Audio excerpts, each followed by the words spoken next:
Selamat pagi Bapak Ibu dan saudara yang kasih Tuhan.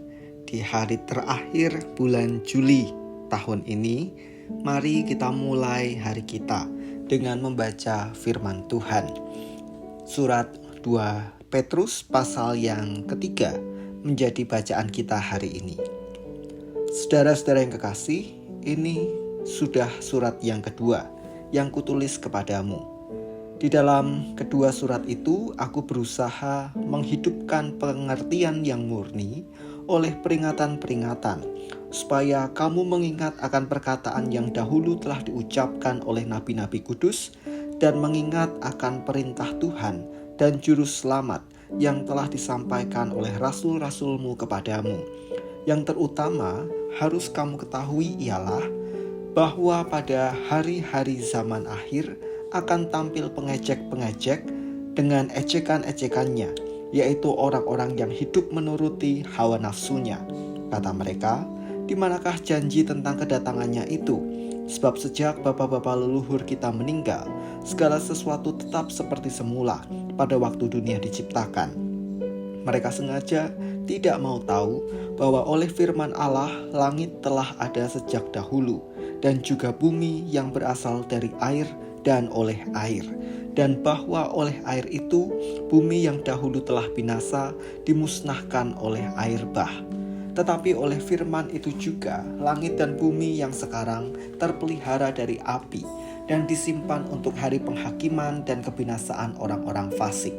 Akan tetapi saudara-saudaraku yang kekasih, yang satu ini tidak boleh kamu lupakan, yaitu bahwa di hadapan Tuhan satu hari sama seperti 1000 tahun, dan 1000 tahun sama seperti satu hari. Tuhan tidak lalai menepati janjinya, sekalipun ada orang yang menganggapnya sebagai kelalaian. Tetapi ia sabar terhadap kamu, karena ia menghendaki supaya jangan ada yang binasa, melainkan semua orang berbalik dan bertobat.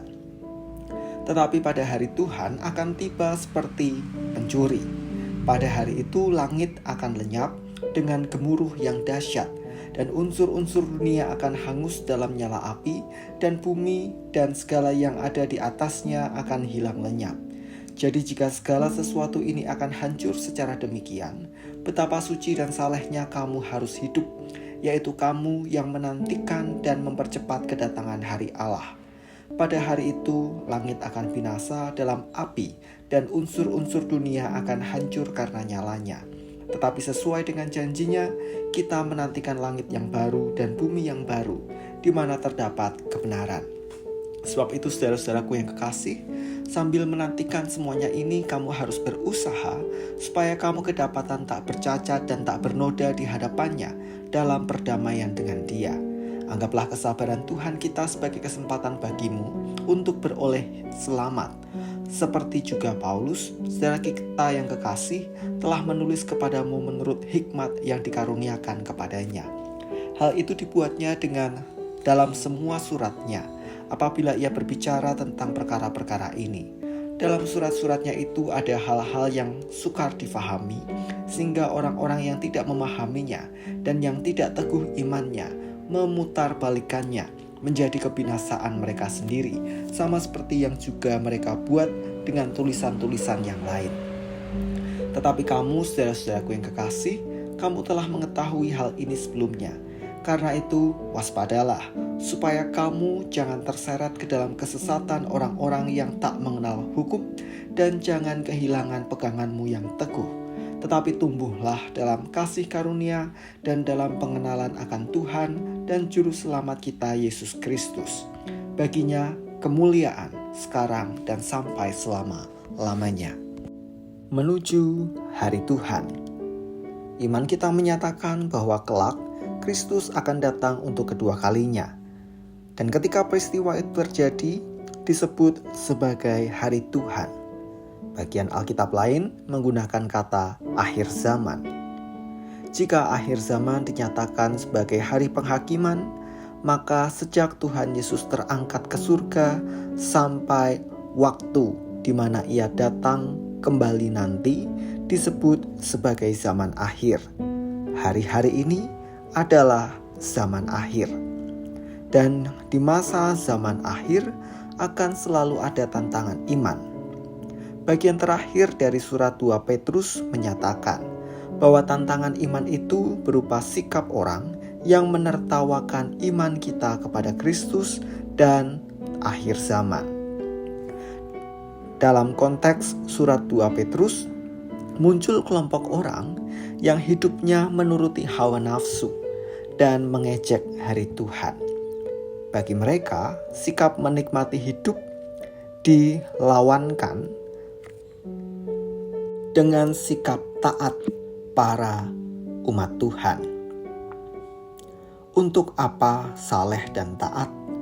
Toh hari Tuhan itu tidak kunjung tiba. Hari yang dinantikan oleh orang percaya dianggap tidak ada. Bahkan umat Tuhan semakin diperhadapkan pada berbagai pergumulan. Bapak, Ibu, dan saudara kasih Tuhan, sampai hari ini, hari Tuhan masih dalam penantian. Namun, tanda-tanda zaman akhir masih dan akan terus datang untuk menguji. Maka yang terpenting adalah jangan sampai pengharapan kita di dalam Kristus yang akan datang kembali kelak untuk menghakimi padam, melainkan harus tetap menyala dan menjadi dasar atas ketaatan kita pada Tuhan. Masa-masa ini atau zaman akhir adalah masa-masa kesabaran Tuhan. Maka perlu kita hadapi, jalani dengan tetap taat dalam iman kita kepada Kristus yang telah berfirman dan memberi teladan.